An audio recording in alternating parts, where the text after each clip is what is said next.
Karena nggak dilarang berarti boleh. Berarti pakai dalil nggak bolehnya? Pakai dalil. Jadi kalau bicara Ahlus Sunnah wal Jamaah juga sepakat sama. Jangan kita celak. Wah, apa minta dalil, apa minta dalil. Kita nggak butuh dalil. Salah juga begitu. Enggak. Yang namanya hukum harus ada dalil. Karena kita beragama nih hukum diambil dari dalil. Cuman kepicikan dalam berdalil itu yang kita nggak setuju. Bahwasanya kalau Nabi nggak ngelakuin berarti itu haram. Itu yang kita tolak, saudara. Jelas apa kagak? Jadi kalau Allah nggak ngelarang, Allah nggak nyuruh, Nabi nggak ngelarang, Nabi nggak nyuruh, tapi Nabi nggak ngelakuin doang, cuma nggak dilakuin sama Nabi, bukan berarti hukumnya haram. Nanti dilihat, dia masuk nggak dalam kategori hal-hal yang sifatnya umum dalam syariat. Kalau masuk dalam kategori kayak contoh, nanti cara berdalilnya begini. Contoh maulid, ngerayain maulid Nabi SAW.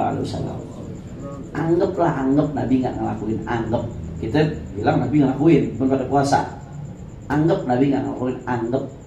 Ngotot, puasa tuh bukan perayaan maulid seperti yang kita maksud. Dia mau ngotot nih ceritanya. Anggap Nabi nggak ngelakuin perayaan maulid Nabi, terus alasan dia karena Nabi nggak ngelakuin berarti bid'ah. Kalau bid'ah berarti haram. Ada nggak yang ngomong gitu tuh? Oh, kita tunggu dulu. Nabi nggak ngelakuin, tapi Nabi ngelarang nggak? Enggak. Oh ya udah, berarti kita nggak bisa ngeharamin. Terus hukumnya apa? Kita lihat. Apaan sih isinya tuh maulid? Oh, isinya baca Quran, isinya sholawat, isinya zikir, isinya baca ilmu sejarah Nabi, isinya ngaji, taklim, ceramah-ceramah, isinya itamu to'am, ngasih makan orang, isinya silaturahmi, nyambung yang nggak ketemu jadi ketemu, isinya dan seterusnya. Emang secara khusus merayain maulid Nabi nggak ngerjain yang model begitu. Tapi kalau dilihat isinya, perbuatannya, ngasih makan orang sunnah nggak? Sunnah. Ngaji wajib, bukan sunnah lagi malah. Syariat, disyariatkan. Baca Quran diperintahkan nggak? Diperintahkan.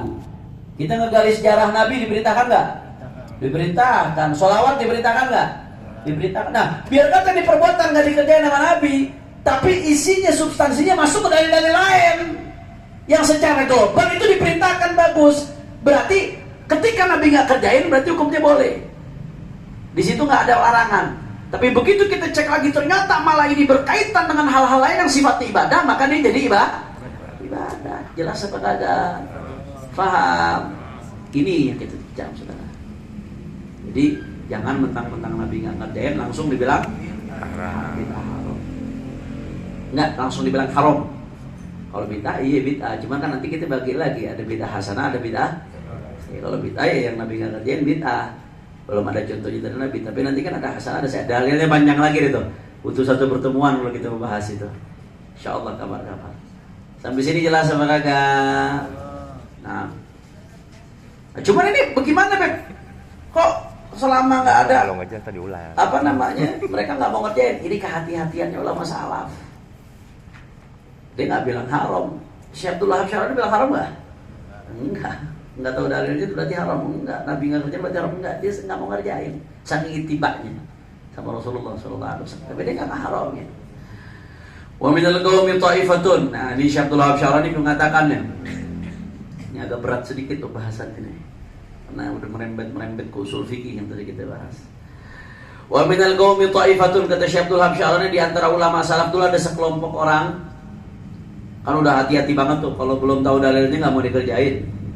Ini ada yang antik nih, sekelompok orang idza lam yajid lidzalikal amal dalilan, kalau mereka nggak mendapatkan dalil dari amalan tersebut, min sunnatin Nabi sallallahu alaihi wasallam, dari sunnahnya Nabi sallallahu alaihi wasallam, ats-tsabitati fi kutubis syariah, yang mana ada di kitab-kitab syariat. Sebagian ulama dulu nih, kalau nyari dalil nggak ketemu di dalam kitab-kitab hadis, apa yang mereka lakukan? Yatawajjahuna bi qulubihim ilaih. Mereka dengan hatinya ngadep ke Rasulullah SAW.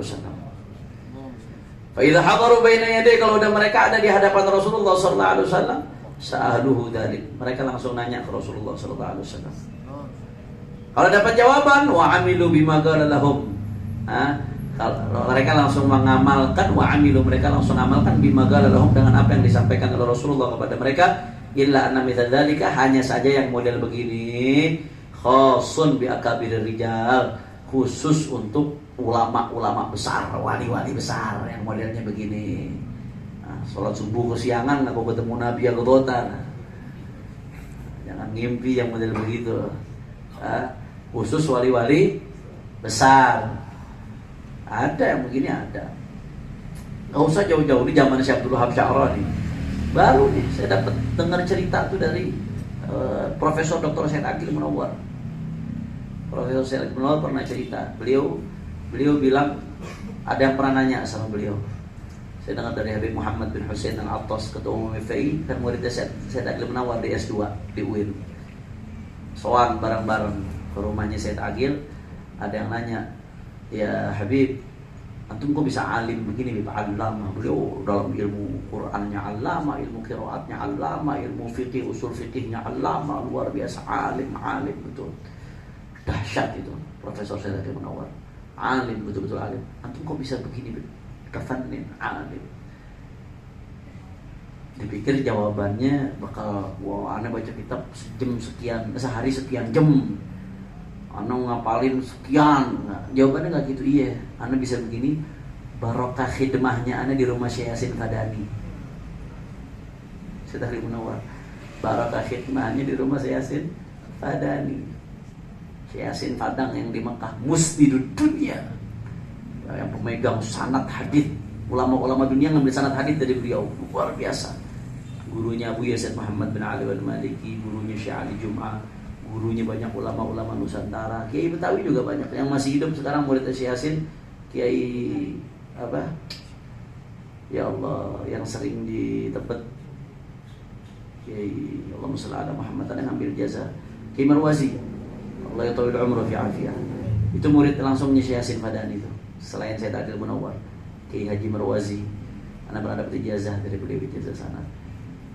Nah, kata Said Aqil Munawwar, ana begitu lulus kuliah di Jamiah Islamiyah, ana ajak bini ana udah nikah waktu itu. Ana ajak bini ana khidmah di rumahnya Syekh Yasin. Ana khidmah sama Syekh Yasin, bini ana khidmah sama bininya Syekh Yasin. Tuh lihat gimana jawabannya. Jadi beliau ngerasa alim bukan gara-gara baca kitabnya, bukan gara-gara khidmah di rumahnya Syekh Yasin Fadani. Berapa tahun? Setahun, berdua tahun khidmah di rumahnya Syekh Yasin. Nah, itu beliau cerita tuh. Syekh Yasin kadang-kadang nih ada hadis-hadis yang beliau ditanya nggak ketemu. Apa yang terjadi? Nggak lama ngimpi Rasulullah SAW. Sama Rasulullah dikasih tahu, ini hadis sahih. Dari Rasulullah. Itu Syekh Yasin tuh begitu tuh. Itu baru nih yang kita ngalamin di zaman tahun 90-an ibarat kata. Belum lama, murid-muridnya kita masih nututin. Kita masih belajar sama murid-muridnya. Begitu. Bayangin. Nggak dapat jawaban tentang hadis, nanya sama Rasulullah SAW, ngimpi Nabi. Bagaimana zamannya Syekh Abdul Wahab Sya'rani. Dan secara syariat ini mungkin aja terjadi. Kan Nabi bilang, "Man ra'ani fil manam faqad ra'ani haqqan fa inna syaitan la yatamatsalu bi." Yang ngelihat aku dalam mimpi, kata Rasulullah, itu benar-benar telah lihat aku, hadis sahih. Karena setan nggak bisa nyerupain aku. Hak kalau dilihat mimpi Nabi, hak. Beb, kalau ketemu langsung bagaimana? Ini kayaknya ketemu langsung nih, Beb. Nah, hadis Nabi ngomong, "Man ra'ani fil manam fa sayarani fil yaqظah." Orang yang lihatku dalam mimpi akan lihatku dalam keadaan terjaga. Mudah-mudahan kita dapat rezeki. Para ulama mengatakan orang kalau udah ngelihat Rasulullah dalam keadaan terjaga, udah nembus sekian puluh ribu hijab. Makanya kata Syekh Abdul Wahab Sya'rani, ini gak sembarang orang yang begini. Gak sembarang orang, khasun bi akabir rijal. Ini khusus wali-wali besar yang betul-betul hatinya udah nyambung sama Rasulullah SAW. Kayak Umar bin Abdurrahman Al-Attas mengatakan, "Law ghaba anni Rasulullah SAW tarfata 'ain ma 'adadtu nafsi minal muslimin." Kata Umar bin Abdurrahman Al-Attas, andai kata sekejap aja aku luput dari Nabi SAW. Sekejap aja luput dari Nabi. Artinya sekejap aja lupa sama Nabi. Aku mungkin udah nganggap diri aku bukan orang Islam lagi. Sampai segitunya tuh. Saking nyambungnya sama Rasulullah. Ini pernah diucapkan sebelumnya oleh Imam Abu Abbas Al-Mursi radhiyallahu anhu, muridnya Sayyidina Imam Abu Hasan Asy-Syadzili radhiyallahu anhu, arda, gurunya Imam Busiri, gurunya Ibn Athaillah Sakandari. Begitu juga tuh.